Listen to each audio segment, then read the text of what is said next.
Good evening and welcome to the Parker Jackson Show. Tonight, the war is on. The war continues in Ukraine, and we have the latest on where the U.S. stands and the events that took place over the past 24 hours.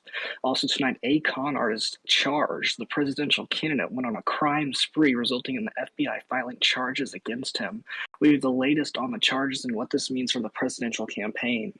All that and more starts right now. Good evening, everybody, and welcome to the Parker Jackson Show. Always great for all of you having you join tonight. We got a big show, and we're going to start tonight with the continuing coverage of the war on Ukraine, and that's the focus of our open tonight. Yesterday, an emergency joint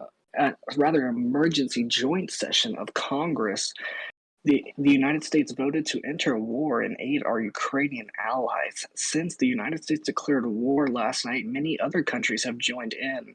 On the Russian side, countries such as China, Belarus, and Serbia have committed to aiding the Russian Federation in the war. On the Ukrainian side, Israel, the United States, and the United Kingdom have all committed to fight against the Russian invasion. We are also following reports out of Ukraine tonight that the president of the country has been assassinated by the Russian Federation. This comes as it was announced in the international news channel within the United Nations Discord.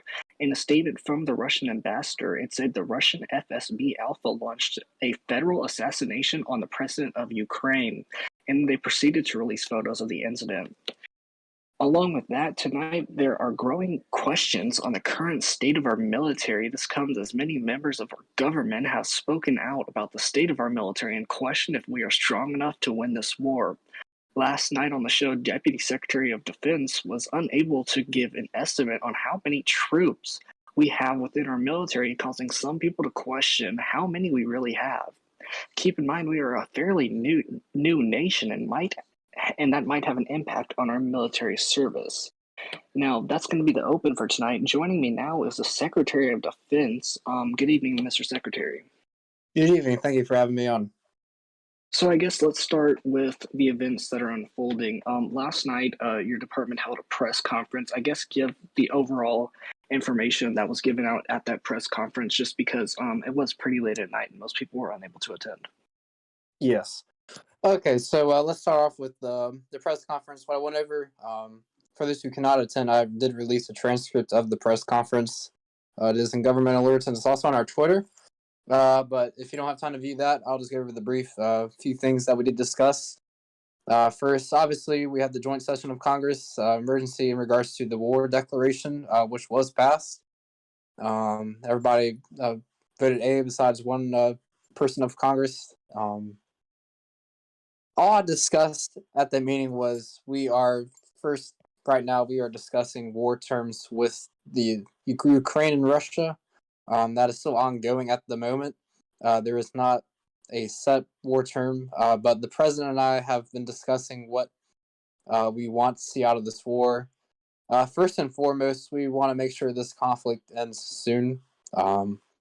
Just because we want the U.S. to be able to focus on other things, especially with the release of L.A. We don't want this to be in conflict with the grand opening of that. But Russia has gone ahead and set their war terms. If you ask me, it's kind of a joke. Back in USA, we had a few jokes about, hanging like the president's portrait in the Oval Office, things like that. And that's kind of how it is right now with Russia. But with us, we want to focus on more of the actual serious things, such as Russia, if we were to win, Russia supporting us in the UN on any matters that we want them to agree with us, even if they don't personally agree with it, that we required to vote with us. So just serious war terms like that is what the president and I are focusing on rather than Russia's jokes of war terms. But that's about it in regards to the war terms of the war. Again, like I said in the press conference, I don't want this to be an ongoing conflict. I want this to end rather quick. If not, that's fine with me. There is no ulterior motive behind that, aside from the grand opening of LA and having other people focus on other things. Yeah, indeed. Now, also, last night y'all said that there were no troops on the ground in Ukraine yet. Have y'all deployed the troops to Ukraine yet, or what's the wait? Sorry, what's the wait? What's going on? Are there troops on the ground? What's going on there? So what's going on right now is we're still discussing the war terms. We are right now doing joint practice operations with Ukraine. From what can I speak from right now is we are gathering intelligence, things that might help us win this war, in regards to what Russia's manpower and resources are, just to see what we're up against. One of the war terms that I try to shy away from is mercenaries. Like you said, we're a new group, and we do need all the support we can get. Not knowing what Russia's manpower is, I just want to be prepared for the worst. Speaking to my deputy secretary's comment last night, unable to give an exact number. I can say confidently we can get around 20 to 30.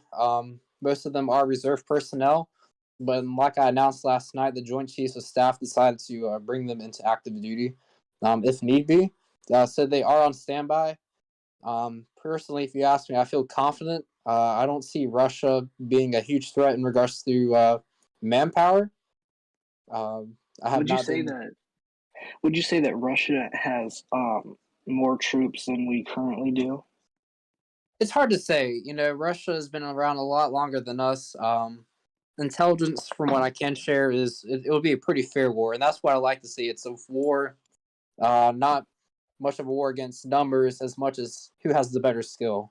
And I feel confident in the skill sets that our military members do have. Yeah, indeed. Now, also, I want to talk about where will they be deployed? What is the overall goal of this war? Is it to take back the entire Ukraine, take back a part of it, or just defeat Russia in general? The outcome the president and I want to see out of this war is that we return to what was originally Ukraine and what was originally Russia, and that means like a month ago or a few weeks ago, if you want to talk Roblox terms. But the other things we want, if we were to win, is that Ukraine does support us in. I mean, pardon me. Russia supports us in any UN's issues, any votes that take place that Russia will support us in, uh, and also other things such as limiting their military, how many people they can have in it, and that they forfeit their right to have war with us within, let's say, the next 3 months. That's still to be determined the exact amount of time that they're not allowed to try and fight with us. But 3 months would probably be my guess as to what the president and I will be set Yeah, on. indeed. I guess the final question tonight, do y'all know exactly when the troops will be finally deployed to Ukraine, or is that still a date in question? So over the past 24 hours, it's kind of shifted between back in the Ukraine map and also UN map. I'm trying to use the UN map just because I want it to be fair on all levels, on all sides. The guns have the same caliber, same armor, same tanks, vehicles, aircraft, etc. What I do want to see is more conventionals being used in this war, and not just uh, uh, what is it? Just a future tops kind of war, where it's just like SMGs and you're just fighting back and forth to get 100. I want to see conventionals being used, uh, and I'd like to have a governing body that is not either one side or the other. I want to be able to have a UN that can actually view the war and make sure there's no cheating going on, just like we had in our last war with Texas. You saw a lot of exploiting on their side, and they still try to claim that they won. And there was legit evidence of them using exploits to during the war, during the battle, and the UN side with us, and we were able to win our first war as a new group. So I'm hoping we don't see that again. And I've talked to Russia, and they seem to be in agreement with me in regards to that. So I'm hoping for the best. Yeah, indeed. And again, thank you for coming on. It's always great to get insight from our top government officials. Thank you for having me on. All right, when we come back, with the release of LA just coming in not even 24 hours ago, the top criminal is a presidential candidate. We have a full panel to discuss that when we come back.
Welcome back to the Parker Jackson Show. Not even 24 hours ago, Los Angeles was released to the public, and guess who the first criminal was? Well, take a look.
Video you saw presidential candidate a con artist robbing a bank there. I mean, one of the first people to rob the bank in the entire community. And so today, the presidential candidate had charge filed against him after he went on that crime spree in the newly released Los Angeles game. We reached out to the candidate for a statement, and he declined and referred us to his tweet. And the tweet does read, "We will continue working hard for the bacon community. I will not stop. I am being framed by politicians who are scared of me and my movement. Just look at the exhibits who filed the complaints. I will continue helping the bacon hares." I And think joining me I think now that can be is true, Parker.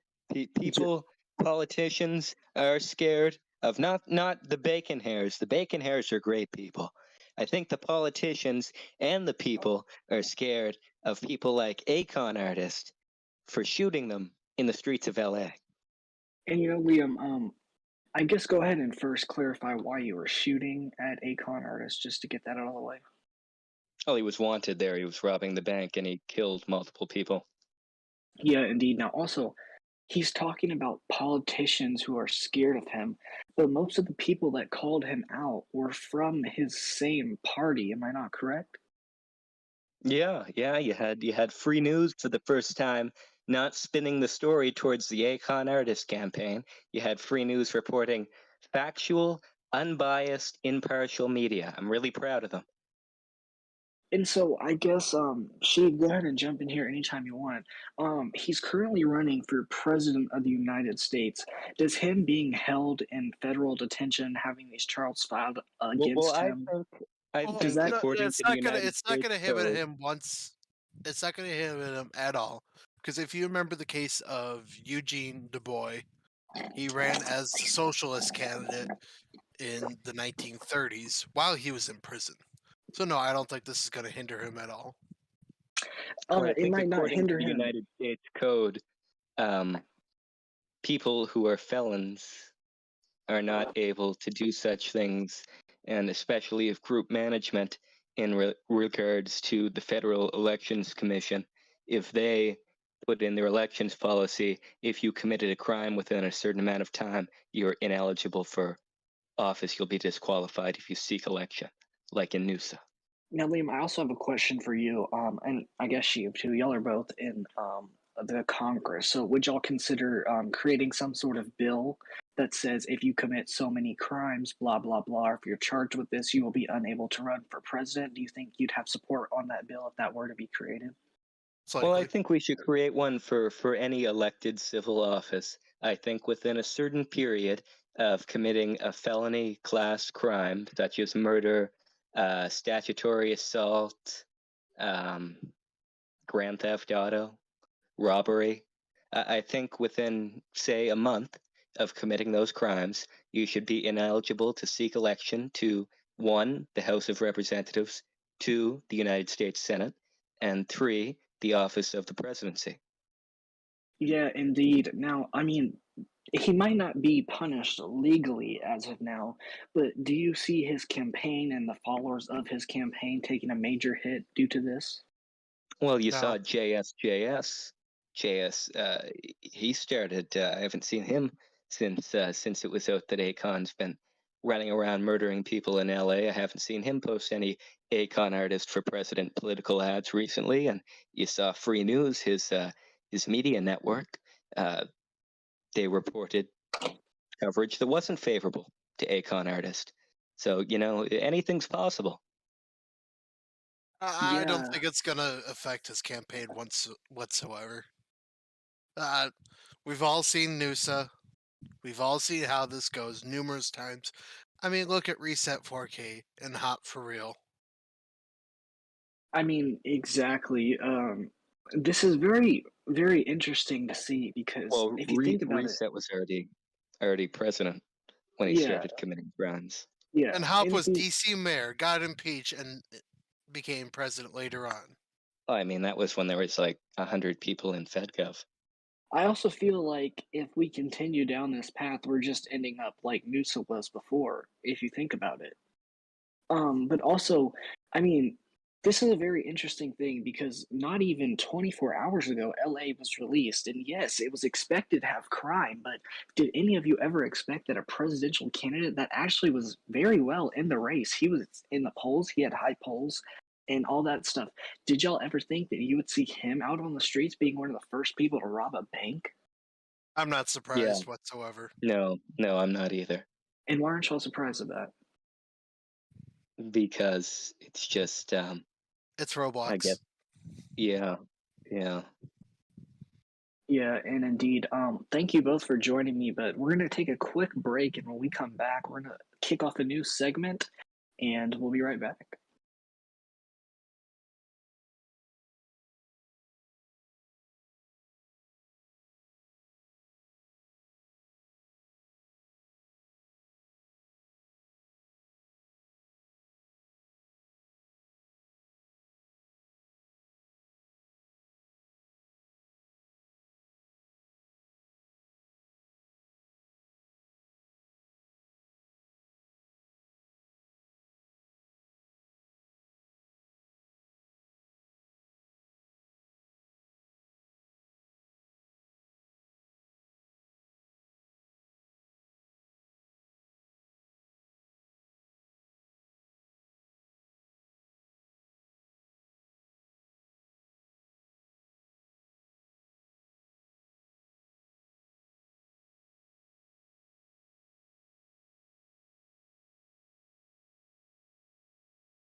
To the Parker Jackson Show. It's now time for a new segment on the show called The Wrap. In this segment, we will end each show off with a few final thoughts. So, Liam, go ahead and give us your final thoughts of the night. Well, I mean, I was pretty happy with how Los Angeles turned out. I mean, just to get like a lot of people have been sloganeering with this foundation, starting to build our foundations. It's good that we've got a game out to start building and adding on to, such as cars and maybe touch arrest, better robbery system, maybe something like that. But it's good that we've got our foot in the water, and I'd like to see what comes of this FBI probe, I guess, touching into a con artist's crimes.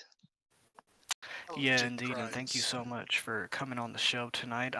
My final thoughts, of course, is I'm gonna stick with the war tonight. I think that the administration has something very big on their hands that they're dealing with, and this is going to determine whether the Bayhan administration succeeds or fails in the long run. Also, with the presidential elections coming up very quickly, that's something to really watch. So, that's my final thoughts. I think we have Michael Smith patched in, host of The time for Michael diplomacy Smith is over. Reports. Good evening, Michael. However, the time to act is now. It is not time for Sorry, we politics. had some technical troubles It is not time in to the play back. left or right. Control room was going on. It is time to ban. All right. Okay. All right. There we go. Sorry about that, everybody. You know, our control room, those guys down there, they've been doing pretty good. But you know, we have our hiccups sometimes. But all right. How are you, Parker? I'm doing great. How are you, Michael? I hear you have a great show coming up. That's right. Yeah, we got a great show coming up for you all, folks. Again, our show starts at 10 p.m. Eastern Standard Time. We have a great, wonderful show coming up for all of you. We're going to be talking about the crime crisis going on in LA right now, which is just skyrocketing out of control. We're going to be talking about these thugs. A presidential candidate is doing this stuff. I mean, some things never change. This guy is a literal idiot, moron. I mean, this guy sounds like he's an autistic moron. What is this guy doing? I'm going to be having full reaction on that tonight on my show, Parker. Can't wait to watch, and thank you everybody for watching the Parker Jackson Show. And like Michael said, he'll be on in just a few minutes, so be sure to tune into that. And to everybody out there, have a great night.